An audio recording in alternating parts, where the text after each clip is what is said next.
This is Jenny. Jenny works at an office and is about to head out for work when she realizes that she forgot her house keys. So she runs back home to get them.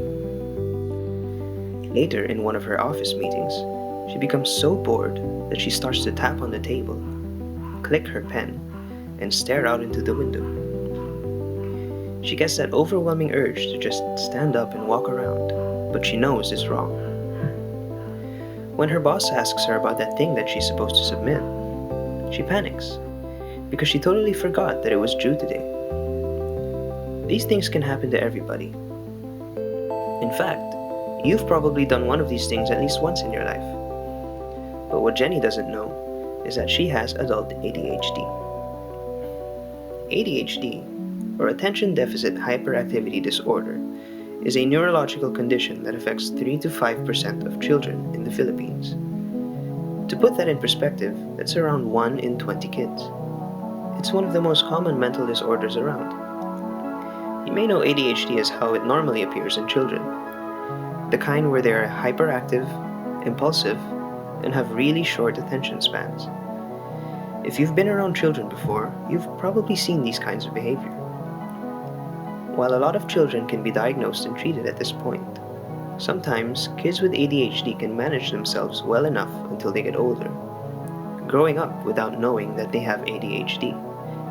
And once they get older, the task demands in work, academic, and social spaces are much more demanding. There are 3 ways that ADHD can present itself in patients: primarily inattentive, primarily hyperactive or compulsive, and combined type. Primarily inattentive ADHD can look like these: being forgetful, showing up late, misplacing or outright losing things, being easily distracted and making careless mistakes, not finishing or avoiding tasks that are uninteresting or take a lot of mental effort, having trouble organizing things.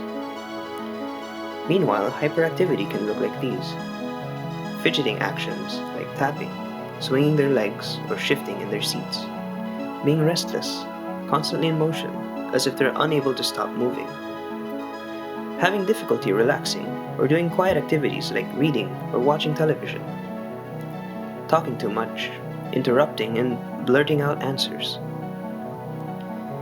People with combined type ADHD show symptoms from both inattentive and hyperactive types. Now, while everyone does or has done these things sometimes, not everyone has ADHD. It's when these problems persist over time, impair your daily life functioning, and cause distress to yourself and those around you that it's possible you have ADHD. Adults who have ADHD don't always show it in the same way as children do. Adults are more self-conscious about their behaviors and are able to control them to some degree. But they also have more complex tasks and responsibilities, which gives rise to more opportunities for ADHD symptoms to appear. When left untreated, ADHD can lead to problems in relationships, in school, finances, job security, road safety, and even self-esteem. Common co-occurring disorders among people with ADHD include depression, anxiety, and a higher risk for substance abuse. Having ADHD makes it harder to be consistent in school or at work. It makes it harder to control emotions, plan ahead, or remember things. It causes relationship problems and can make you feel easily stressed, worried, frustrated, and guilty. But even if ADHD is common, there are a lot of misunderstandings and stigma surrounding the disorder. A common misconception about ADHD stems from the fact that everybody can experience things like losing their keys, being late, or forgetting to pass an assignment. Because these things can happen to anyone, it's easy to assume that ADHD is just an excuse to be lazy, or that people with ADHD are not trying hard enough. ADHD is also not just a phase. While it is treatable, it's also a lifetime disorder that does not go away over time. It's very easy for non-ADHD people to say or think things like, "It's not that hard to focus. ADHD isn't real. How could you forget that? Everyone has a little bit of ADHD. Everyone gets hyper or has trouble focusing sometimes. You're too smart to have ADHD. But just because you can't see it doesn't mean that it isn't there.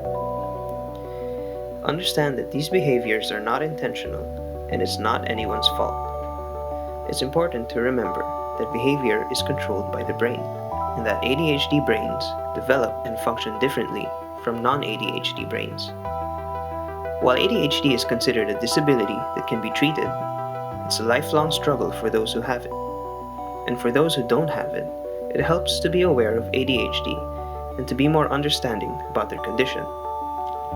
Understanding people with ADHD is one of the most helpful things you can do for them because it takes us one step closer to accepting and embracing diversity.